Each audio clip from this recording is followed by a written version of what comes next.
उसमें जब ये बातें सुनता है कि शरीर है वो तो नित्य मरने वाला है, इसको जानने वाला मैं सदा रहने वाला हूँ, इस तरह से जब बातें वो सुनता है और इसको अपने जीवन में भी वो अच्छी तरह से इनको काम में लेता है, तब उसको ऐसा लगने लगता है कि मुझे तत्व ज्ञान हो गया।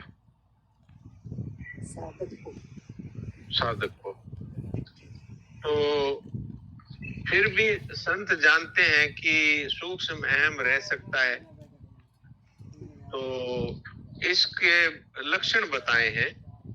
तो इसमें एक लक्षण आपने अभी जिस विषय में बात की, साधना की ऊंची स्थिति प्राप्त होने पर जब तक साधक जागता रहता है तो उसको जड़ चेतन का विवेक अच्छी तरह अनुभव में रहता है, पर गहरी नींद में उसकी विस्मृति हो जाती है। इसलिए नींद से जगने पर साधक उस विवेक को पुनः पकड़ता है, जबकि सिद्ध महापुरुष में विवेक स्वाभाविक रूप से रहता है, उसको पकड़ना नहीं पड़ता। अब मैं इसमें एक आपको उदाहरण देता हूं, इससे ज्यादा अच्छी तरह समझ में आएगा। जैसे हमें अपना नाम है वो जागृत अवस्था में भी अनुभव में रहता है, और गहरी नींद में चले जाएं और उसके बाद उठते हैं तो भी हमें ये याद नहीं करना पड़ता कि मेरा नाम ये मोहन लाल है या सोहन लाल है, याद नहीं करना पड़ता, वो स्वतः ही हमें याद रहता है, हम उसको पकड़ते नहीं। तो ये बात क्या है कि जो चीज स्वयं में हमने स्वीकार कर ली वो चीज को याद नहीं करना पड़ता, वो स्वतः रहती है। लेकिन जो बात हमने बुद्धि से पकड़ी है और कोशिश कर रहे हैं कि ये याद रहे, तो ऐसा साधक की ऐसी स्थिति होती है कि जागृत अवस्था में तो उसको शरीर अलग है, मैं अलग हूँ, इसका उसको ज्ञान रहता है, और इसके अनुसार उसके जीवन में भी बहुत शांति और राग द्वेष इत्यादि का अभाव, और हर परिस्थिति में एक समता की स्थिति, ऐसा रह सकता है।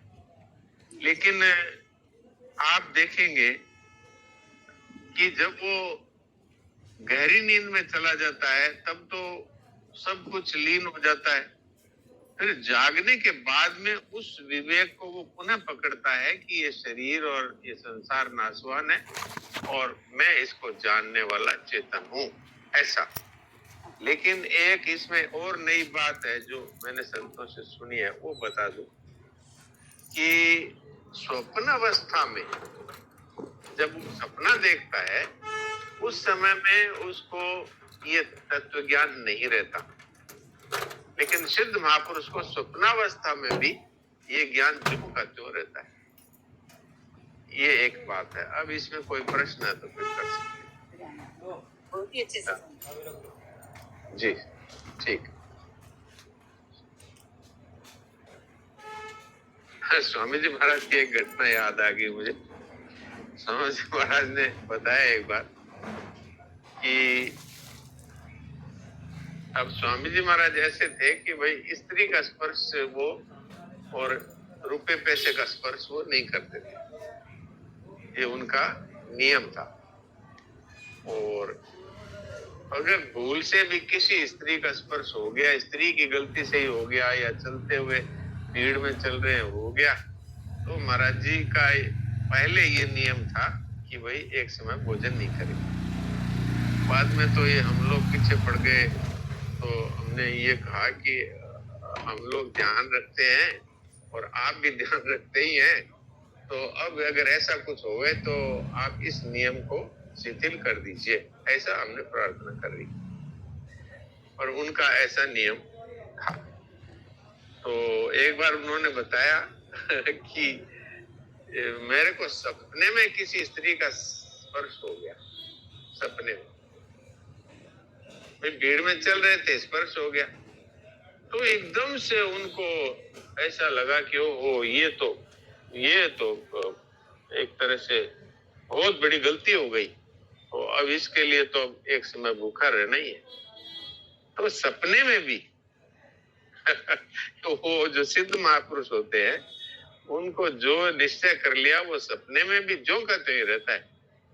ऐसा नहीं कि सपने में तो कोई बात नहीं है, उनको कोई इस विषय का कोई ज्ञान ही नहीं, ऐसा नहीं। तो गहरी नींद में जाने से तो टेम्परेरीली मन बुद्धि इंद्रियां सब अज्ञान में लीन होती है, लेकिन वो स्वयं तो जागता ही रहता है। इस विषय में किसी को कोई प्रश्न हो तो वो प्रश्न कर सकते हैं। गहरी नींद में भी वो हर समय जागता है। ये बात अगर समझ में नहीं आ रही हो तो कोई प्रश्न कर सकते। और वो जागता है, इसका मतलब है कि वो उसको वो अनुभव जो का त्यों ही रहता है गहरी नींद में भी। इसलिए वो जब वास्तव में जागता है उस समय में भी वो अनुभव जो का त्यों उसको पकड़ना नहीं पड़ता। इसको सहजावस्था कहते हैं। जी साहब जी, इसी बात पे पहले भी आपने 2-3-4 बार मेरा ख्याल ये चर्चा की थी कि गहरी नींद में जाना, ये चीज देखा, ये अज्ञानता और अविद्या है। जी, अविद्या में लीन हो जाता है। और जो जागृत अवस्था में जो है वो तो बात है। हाँ, लेकिन गहरी नींद में अविद्या में क्या लीन होता है? अविद्या में तो मन बुद्धि अंतःकरण और शरीर के सारे और संसार, ये संबंध और अहम तक सब कुछ लीन हो जाता है। लेकिन क्या किसी को अपने अभाव का अनुभव होता है, चाहे वो ज्ञानी है चाहे वो अज्ञानी है? क्या किसी को यह अनुभव होता है कि 6 घंटे मेरा अभाव हो गया? तो वो अविद्या में, हाँ, तो वो अविद्या में स्वयं लीन होता नहीं। प्रकृति का कार्य है, वही मन बुद्धि और ये इंद्रियां और अहम तक, संसार से लेकर अहम तक, ये सब कुछ जड़ है, इसलिए जड़ जड़ में लीन हो जाता है। लेकिन चेतन है वो कभी भी अविद्या में लीन नहीं हो सकता। चेतन तो नहीं हो सकता। वो जब जागेगा तो उसको फिर वो आ जाएगा। लेकिन जागृत अवस्था, जागृत अवस्था में ऐसा कोई अभ्यास है होता है जैसे सिद्ध पुरुष का होता है, तो वो अभ्यास तो नहीं होता। इसमें अभ्यास की कोई गंध भी नहीं।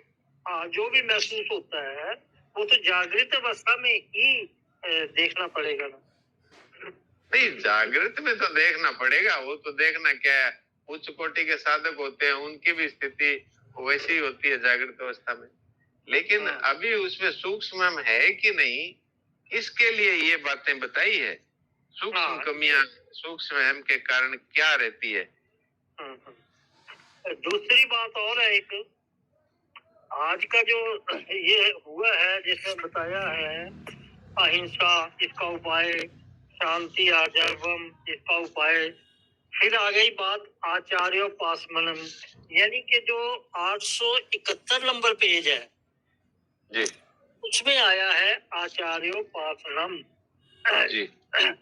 इसका तात्पर्य ये बताया गया है स्वामी जी महाराज ने कि ज्ञान के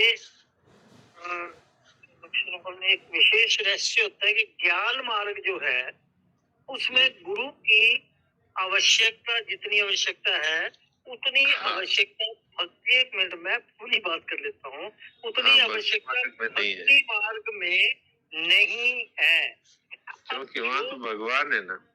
हाँ, जो जीव भक्ति मार्ग हमें ले लो, चाहे भक्ति मार्ग की तरफ जा रहा है, वो तो भगवान के आश्रित है, उसको ये ज्यादा इधर उधर की बातों में जाने की क्या जरूरत है। बस ये है थोड़ी सी बात। कोई जरूरत नहीं है। वो इधर उधर की बात में क्यों जाएगा, वो तो भगवान के आश्रित है। उसके लिए तो साधन की व्यवस्था भी भगवान करेंगे और साधन की रक्षा भी भगवान करेंगे। योगक्षेम का अर्थ यही है। ये जो 9वें अध्याय का 22वां श्लोक है, अरण्यास्यन्तो माम ये जना पर्युपासते तेषां नित्याभियुक्तानां योगक्षेमं वहाम्यहम्। यहाँ साधक के लिए योगक्षेम है, वो साधन है, और संसारियों के लिए योगक्षेम वो है कि अगर धन की कमी है तो भगवान धन ला के देंगे, और किसी चीज की कमी है तो भगवान वो ला कर देंगे, और जो उसके पास है उसकी रक्षा करेंगे। पर यहाँ साधक के लिए धन है वो साधन ही धन है, तो भगवान उसके जब जहां तक वो साधन में आगे पहुंचा है वहां तक की तो रक्षा करते हैं, और उससे आगे पहुंचाने के लिए भी अपनी तरफ से करते हैं उद्योग भगवान, और जो कुछ अब तक हुआ उसकी रक्षा भी करते हैं। तो ये भगवान के ऊपर निर्भर है, उसको तो छोटे बच्चे की तरह है जो माँ की गोदी में है वैसे। और ये तो रामायण में कहा है गोस्वामी जी ने कि मोरे मोरे प्रौढ़ तनयसम स्वामी तनयसम ज्ञानी, ज्ञानी जो है मेरा बड़ा बेटा है, वो थोड़ा वो समझदार है, तो इसलिए वो अपने आंखों से देखता है, अपने अपने पांव से चलता है। पर जो भक्त हैं सेवक शिष्य समदास अमानी, वो मेरे जो मान से रहित और मेरे सेवा करने वाले जो दास हैं वो छोटे शिशु के समान है। तो करऊं सदा तिनके रखवारी जिਵੇਂ बालक राखई महतारी, इसलिए मैं उनकी वैसे ही रक्षा करता हूँ जैसे छोटे बच्चे की माँ रक्षा करती है। जी। और किसी भाई बहन को भाई जी ने भी ऐसी ही बात की थी। सोनी जी, सोनी जी अब थोड़ा एक दो और किसी को थोड़ा पूछ लेते हैं, किसी की कोई शंका हो तो समय कम है थोड़ा आगे, तो अच्छा, और किसी भाई बहन को कोई बात मैंने देखा नहीं तो समझाओगे? नहीं कोई बात नहीं है, तो उसमें क्या बात है, तो एक ही नहीं ऐसा देखना चाहिए, हर एक को देखना चाहिए, लंबी चौड़ी बात तो करनी नहीं चाहिए, क्योंकि औरों को भी मौका मिलना चाहिए। और किसी भाई बहन को कोई बात पूछनी हो या दिनेश जी आप लोग शंका बता रहे थे जो कि उसने विशेष बात जैसे कोई बात तो आई थी पीछे तो हम लोगों को ध्यान में नहीं आई, तो आप जैसे वो बात पूछो जैसे। नहीं बड़े अच्छे ढंग से बद्री भाई जी ने उसको स्पष्ट रूप से बताया है। मेरे हिसाब से हमको तो कोई प्रश्न नहीं बन रहा है। उन्होंने बहुत अच्छे ढंग से बात की। जरा हरिओम भाई जी क्या कहा आपने, जरा जोर से बोलना, कट गई थी आवाज आपकी। इन्होंने ये कहा मेरा कोई प्रश्न नहीं है। हाँ तो ठीक है, और किसी को कोई बात पूछनी हो तो हाँ ब्रजवासी जी क्या पूछ रहे हैं? जी राम जी दास कुछ इतना पूछ रहा था कि हम यहाँ भगवान का सत्संग कर रहे हैं भगवान की इच्छा से, और नाम जप जो भी है अपना साधन जो नियम गुरुदेव भगवान का, और दृष्टि बस भगवान पे टिकी है। और एक जवान वहाँ जो भी है सेना में है या जैसे भी वो, अगर वह वीर गति को प्राप्त होता है, क्या वो मुक्त होता है, जीवन मुक्त होता है वहाँ पे, या फिर क्या होता है, उसकी गति क्या होगी? हाँ, अगर वो सुख दुखे समय कृत्वा लाभ लाभ हो जया तत्व युद्धाय उजस्व नैवम पापम वापसेसी, अगर वो निष्काम भाव से और अपने कर्तव्य का पालन करता हुआ शरीर छोड़ देता है अपने धर्म का पालन करते हुए, तो निश्चय ही उसको परमात्मा की प्राप्ति हो जाती है। अर्जुन को भगवान ने यही कहा, युद्ध करना अभी तेरा कर्तव्य है, तो बिना किसी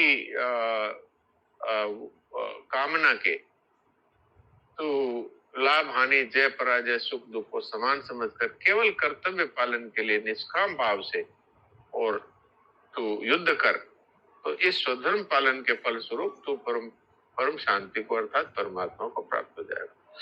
तो यदि तो कोई भी सैनिक आज लड़ रहा है अपने देश के लिए, वो अपने स्वधर्म का पालन कर रहा है, बस उसके अंदर यदि सब प्रकार से वो निष्काम है तो निश्चय ही उसको परमात्मा की प्राप्ति होगी, और अगर उसको कोई कामना है तो उसको स्वर्ग इत्यादि अच्छे लोगों की प्राप्ति होगी। जी जी राम जी। हाँ डॉक्टर साहब प्रणाम। प्रणाम। हाँ ये अभी जो बात आई थी ना कि ज्ञानी को तो गुरु मिल गया या कोई मिल गया। हाँ जी, हाँ बोलिए। आ गई थी तो वहाँ ये बात थी कि भगवान ही रक्षा करते हैं, योगक्षेम वहाँ में। हाँ हाँ एक छोटा सा संदर्भ दिया पूज्य स्वामी जी महाराज ने 13वें अध्याय के 25वें श्लोक में कि अच्छा। अगर कोई भगवान को प्राप्त करना चाहता है, परमात्मा प्राप्ति चाहता है, गुरु नहीं मिले या उसको श्रोत्रिय और ब्रह्मनिष्ठ संत नहीं मिले, तो उसको भगवत कृपा से परमात्मा प्राप्ति हो जाएगी। कैसे कि उसका उद्देश्य अगर परमात्मा प्राप्ति का है तो स्वयं भगवान उसको आके जला देंगे और भगवत प्राप्ति करा देंगे, ये लिखा हुआ है। बिल्कुल बिल्कुल। अरे तो उसके मन में है ना कि मुझे तो स्वरूप को जानना है, मुझे स्वरूप में स्थिति का अनुभव करना है, तो स्वरूप भी भगवान स्वयं ही तो है। इसलिए भगवान उसको अवश्य ही भगवान ही गुरु रूप में उसके हृदय में, वैसे तो सबको विवेक रूप से भगवान गुरु रूप से मिले हैं, हमारा सबका गुरु विवेक ही है। तो ये बिल्कुल ठीक है आपने जो कहा, क्योंकि उसका उद्देश्य सांसारिक नहीं है ना, उसका उद्देश्य है किसी भी तरह से और स्वरूप की प्राप्ति। तो अहम आत्मा गुड़ा कैसे सर्वभूत है स्थिता, भगवान कहते हैं मैं आत्म रूप से ही सबके हृदय में विराजमान हूँ। तो इसलिए वहां वो भगवान तो विराजमान है ही, वो सगुण निराकार हैं, लेकिन है तो वही ईश्वर सर्वभूतानां। जी बिल्कुल ठीक कर रहे हो। प्रणाम प्रणाम। हाँ जी दाईमा जी, कुछ बात पूछनी तो नहीं है? हाँ डॉक्टर साहब प्रणाम। हाँ जी प्रणाम प्रणाम दाईमा जी। ये अभी जो ये भारत पाकिस्तान के युद्ध में जो ये अपने देश के सैनिक, जैसे आपने कहा ना कि वो सम रह करके, समता में रह करके सुख दुख से समय कृत्वा लाभा लाभो जया जयो तो युद्धाय नैवम पापम वाप्स्यति। तो वास्तव में उनका तो वास्तव में देश के लिए उनका और कोई भाव है नहीं, यही है कि भाई देश की रक्षा के लिए हम किसी को यहाँ पर तकलीफ नहीं हो कोई, और वो इसके लिए अपना प्राण न्यौछावर करने के लिए डटे हुए हैं। तो ये तो निस्वार्थ सेवा ही हुई ना, कर्तव्य कर्म हुआ। हाँ बिल्कुल निस्वार्थ सेवा हुई। कईयों का अगर ये भाव रहता है कि मैं जो ये कर रहा हूँ इसका मुझे फल मिले, अर्थात स्वर्ग इत्यादि ऊंचे लोकों में मैं जाऊं, तो उस तरह के आदमी अच्छी गति को चले जाते हैं, दुर्गति में नहीं जाते। और जिनका केवल निस्वार्थ भाव से अपने कर्तव्य पालन कर रहे हो तो भगवान को प्राप्त हो जाती है। जी बहुत अच्छा लग रहा है। अभी पूरा देश जो है यानी जागृत है बहुत। सभी ये जो चल रहा है इसमें आप क्या समझते हैं, ये जो हो रहा है ये सब ठीक हो रहा है? हाँ भगवान के राज्य में तो कुछ बेटिक होता ही नहीं। सही बात है, सही बात है। इसमें एक और थोड़ा सा सूक्ष्म बात है जो आपने बताई कि अगर कोई के ये कामना रहती है कि मेरा नाम अमर हो जाए, मेरी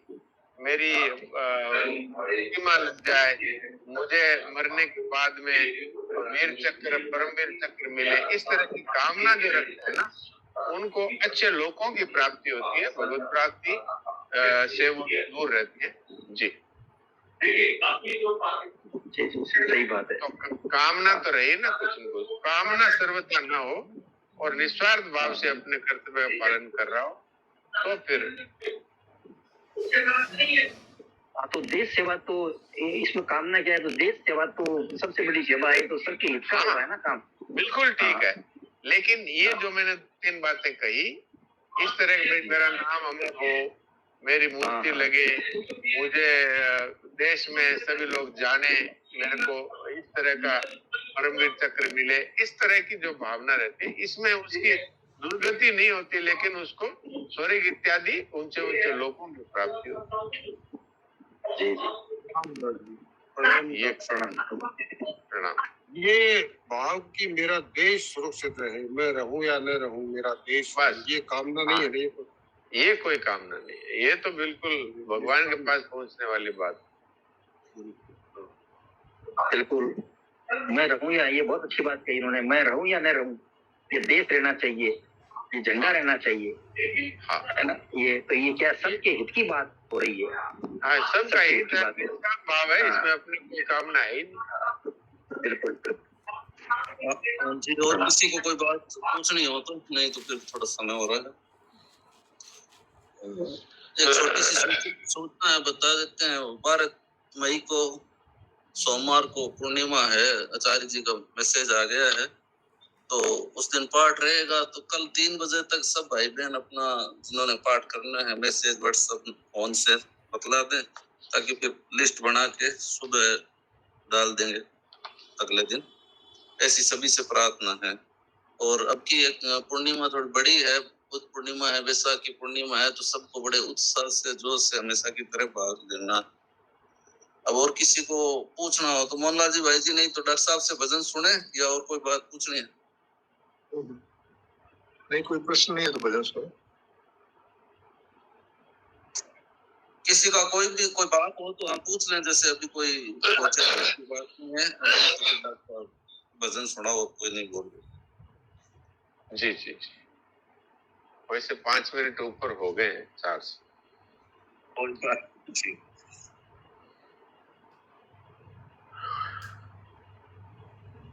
तू तो उड़ता पंछी यार, तेरा कौन करे इतबार। तू तो उड़ता पंछी यार, तेरा कौन करे इतबार।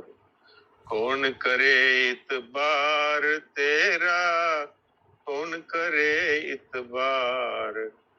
कौन करे इतबार तेरा, कौन करे इतबार। तू तो उड़ता पंछी यार, तेरा कौन करे इतबार। 9 खिड़की का पिंजरा तेरा, खुले पड़े सब द्वार।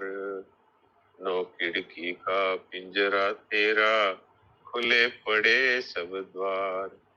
पता नहीं तू कब उड़ जावे, रहने में लाचार।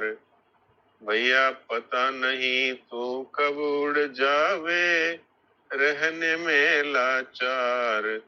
तू तो उड़ता पंछी यार, तेरा कौन करे इतबार।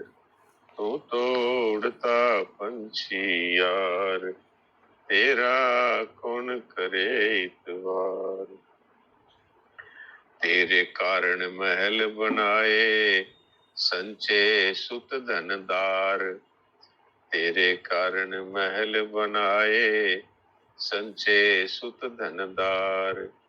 सबको छोड़ जाए तू पल में, निर्मोही निर्धार।